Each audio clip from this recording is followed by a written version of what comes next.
Police ও র্যাবকে নিয়ে অনেক বিতর্ক থাকলেও সেনাবাহিনীকে ভরসায় করতেন সাধারণ মানুষ। ৫ আগস্ট ২০২৪-এর ভূমিকার পর সেই ভরসার জায়গাটা আরও পোক্ত হয়েছিল, কিন্তু সেই জায়গাটা ধীরে ধীরে হারিয়ে ফেলতে শুরু করেছে সেনাবাহিনী। গত কিছুদিন ধরেই তাদের বিতর্কিত সব কর্মকাণ্ড আলোচনার খোরাক জুগিয়েছে। বিশেষ করে আওয়ামী লীগ প্রশ্নে সেনাবাহিনীর অবস্থান, জাতীয় পার্টিকে রক্ষায় ভিপি নূরের ওপর চড়াও হওয়া, চট্টগ্রাম বিশ্ববিদ্যালয়ে ছাত্রদের রক্ষায় অনীহা দেখা, সবই তাদের বিরুদ্ধে যাচ্ছিল। এসব বিতর্কের মধ্যে এবার শ্রমিকের রক্ত ঝরালো সেনাবাহিনী। শুধু রক্ত ঝরেই ক্ষান্ত হয়নি বাহিনীটির সদস্যরা। কারখানা মালিকদের পক্ষে কাজ করতে গিয়ে এক শ্রমিককে গুলি করে মেরেই ফেলেছে তারা। নির্মম ও মর্মান্তিক ঘটনাটি ঘটেছে নীলফামারীর উত্তরা ইপিজেডে। সে ঘটনায় গুলিবিদ্ধ হয়েছেন আরও অন্তত ১০ শ্রমিক। নীলফামারীর উত্তরা ইপিজেডে শ্রমিক ছাঁটাই বন্ধ ও ন্যায্য অধিকার নিশ্চিত করার দাবিতে চলা সেই শ্রমিক আন্দোলনে সেনাবাহিনীর গুলিতে নিহত শ্রমিকের নাম হাবিব। তিনি নীলফামারী সদরের সংগলসী ইউনিয়নের কাজিরহাটের দুলাল হোসেনের ছেলে এবং ইপিজেডের ইকো কোম্পানির কর্মী। জানা গেছে, এভারগ্রিন নামের একটি কোম্পানিতে দীর্ঘদিন ধরে শ্রমিক ছাঁটাই, পাওনা পরিশোধ ও অবসরোত্তর সুবিধা নিয়ে অসন্তোষের জেরে আন্দোলন চলছিল। এর মধ্যে সোমবার রাতে আকস্মিকভাবে কোম্পানিটি বন্ধ ঘোষণা করে মালিকপক্ষ। তাতে শ্রমিকদের মধ্যে ক্ষোভ আরও মারাত্মকভাবে ছড়িয়ে পড়ে। সকালে উত্তপ্ত হয়ে ওঠে পরিস্থিতি।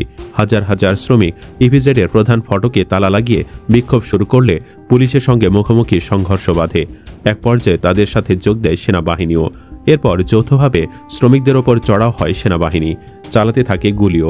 শ্রমিকদের একজন জানান, নিহত হাবিব ভোররাতে ডিউটি শেষ করে বাড়ি ফিরছিলেন।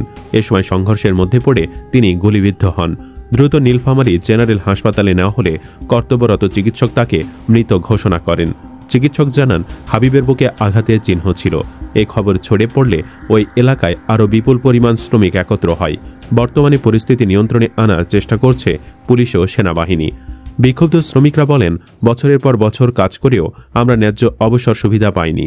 তার উপর হঠাৎ ছাঁটাইয়ের সিদ্ধান্ত আমাদের জীবন জীবিকা অনিশ্চিত করে তুলেছে। হাবিব নির্দোষ, তাকে এভাবে প্রাণ হারাতে হলো। শ্রমিক সংগঠনগুলোর অভিযোগ, এটি বিচ্ছিন্ন কোনো ঘটনা নয়।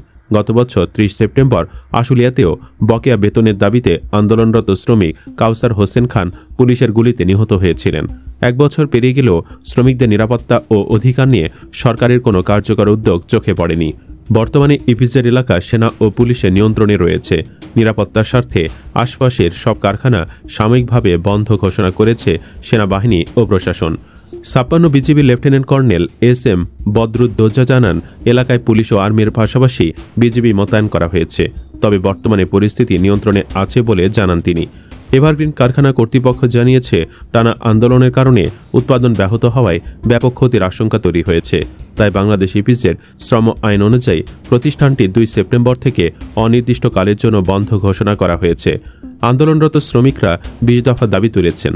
এর মধ্যে রয়েছে উৎপাদন টার্গেট কমানো, ওভারটাইম নিশ্চিত করা, ছুটি যথাযথভাবে দেওয়া, বেতন ও ভাতা সময়মতো পরিশোধ, আবাসন ও প্রমোশনের সমস্যা সমাধান, সকাল ৭টার আগে ডিউটি না রাখা, গর্ভবতী শ্রমিকদের জন্য বিশেষ সুবিধা, শারীরিক ও মানসিক নির্যাতন বন্ধ করা এবং ক্ষুদ্র বিষয়কে কেন্দ্র করে চাকরিচ্যুত না করা।